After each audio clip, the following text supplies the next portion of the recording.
Здравейте, приятели на Вкусно с Радо! Намираме се в Пловдивския панаир на Street Food Fest.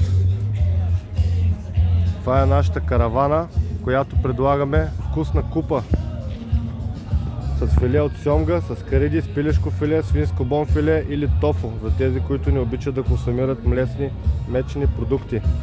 Също така имаме боб чорба с манатарки, която е веган, и шкембе от сокалче. Сега ще ви разведа в нашата каравана.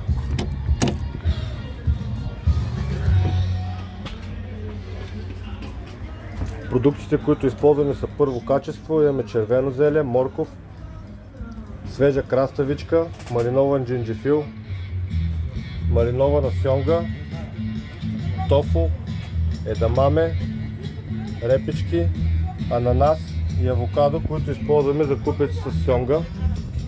Ето свежи скаритки с бяло вино, масълце, свинското бонфиле, пилешко филе. Тук сме приготвили шкембето от сокалче по традиционна българска рецепта. Бобели с манатарки е уникално вкусен.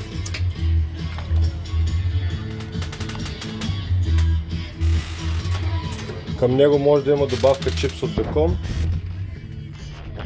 Купона започва след малко, така че заповядайте.